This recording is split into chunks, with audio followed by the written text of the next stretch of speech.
My favorite activity to do is read. My favorite thing about reading is just the fact that you can kind of like embody these characters. My favorite genre of books would have to be romance. I just love how like two people can connect. So a day in life typically looks like me waking up for school. I take my classes online, so I log in at 8 o'clock every morning, and then when I'm done with my classes, I'm usually still doing homework, and I'll eat breakfast and eat lunch, and then my parents will both come home and we'll make dinner together. I started homeschool when I was in 8th grade. And I actually asked my parents to be homeschooled. I felt like school was just weighing me down a little bit. I was constantly stressed about not completing work because I missed school so much because I was in the hospital.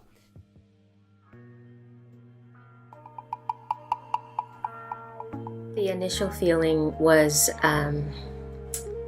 devastation, sadness, scared. We knew a little bit about sickle cell disease, but not quite that much. I knew I had the trait, my husband as well, and we didn't know what to expect. What happens in sickle cell anemia is that there's a protein in red blood cells called hemoglobin. And in sickle cell disease, there's an abnormal hemoglobin called hemoglobin S. When those cells carry oxygen and they release the oxygen, instead of the cells staying round, they form these little crescents or sickles. And those, because they're not fully round, those like elongated blood cells can actually get stuck in the blood vessels and cut off blood flow to certain areas of the body. Transfusions are for to prevent her from having strokes. And she's already had a stroke, a major stroke, and 2 minor strokes. So right after that is when we really started being aggressive with the transfusions. I go for my transfusions every 4 weeks, and sometimes it's every 3 weeks. It just depends on, I guess, what my red blood cell count is and my white blood cell count is. When I get transfusions, usually the night before, I watch movies really late into the morning. And then I wake up in the morning. I can't eat or anything because I'm put to sleep. I go to the hospital with my mom, and sometimes my aunt or my grandma will come too.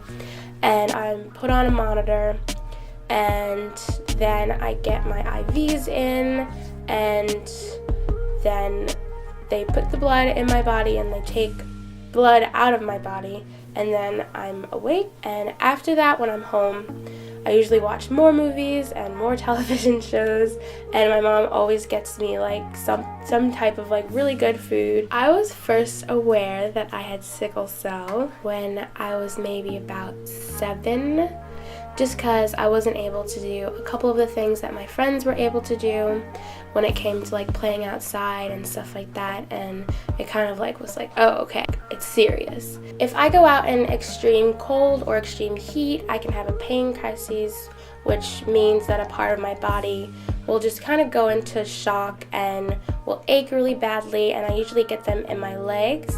So it's just, not a good mix, cold weather, hot weather, because then I can't walk. Sickle cell disease has not always been deemed a life-threatening illness until recently.